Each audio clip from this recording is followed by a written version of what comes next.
Second one, individualism. In an individualistic culture, people pretty much are on their own and are supposed to be on their own. You take care for yourself, and you take care for your family or for your friends, but not for the whole society. On the other hand, in a collectivist country, so this is the difference between individualist and collectivist. In a collectivist country, people belong to a group and the group takes care for them.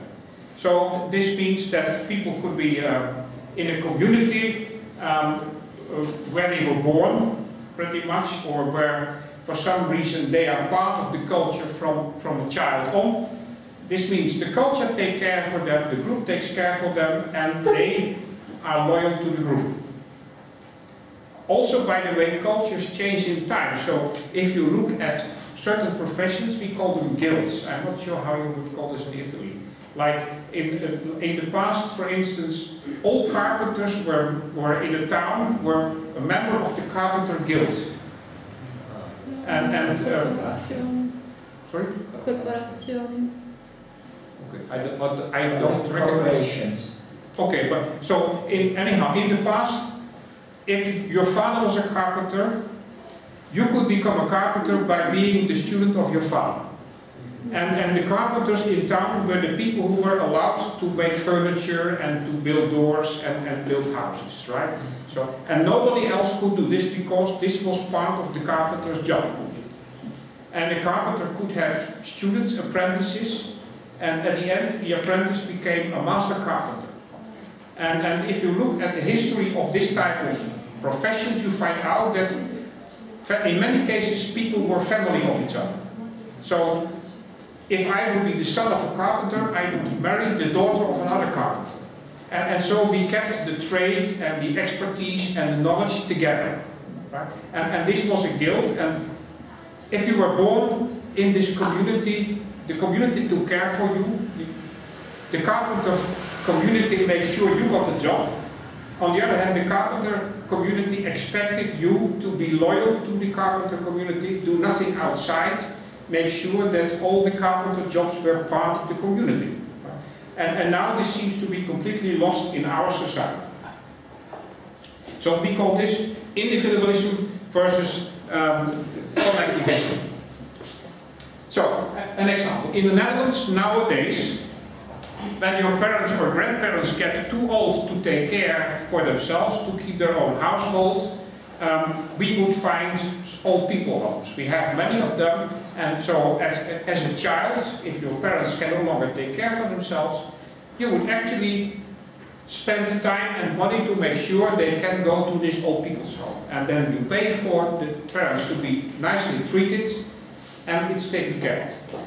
And I know in other communities, people would never do that. They would, either the children would go to live in their parents' home. I'm aware this is happening in Spain a lot.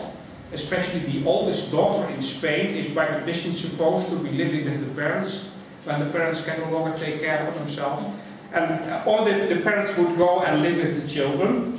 And nobody would ever consider bringing people to an old people's home because this would be bad. It would be bad to say, we put you there and now somebody else can take care of you. So this is individualism. So you could say in Central America and Asia, old people's homes are something that you would never accept. And in my country, this is something that everybody will end up in. If you live long enough, you will end up in an old people's home.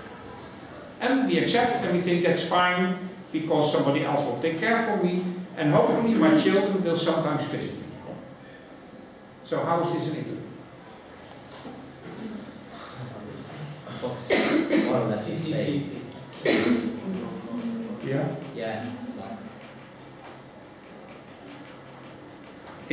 As far as I'm not aware, in Spain is different, and this might be related to the Central America, which is kind of Spanish, related to the Spanish culture, right? So,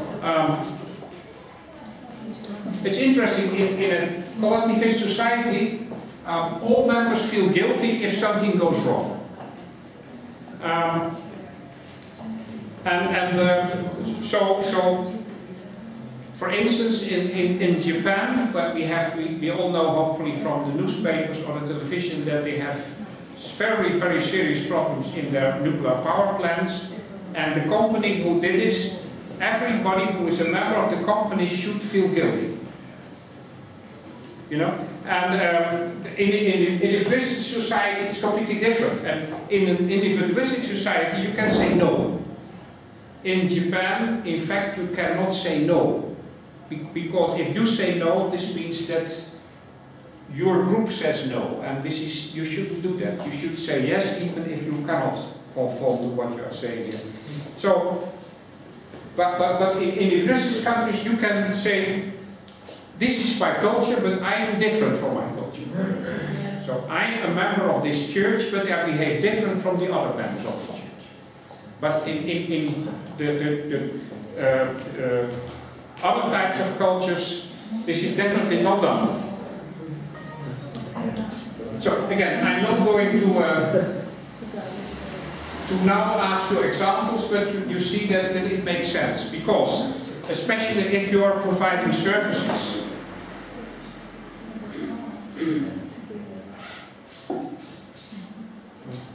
So one single discussion at the same time.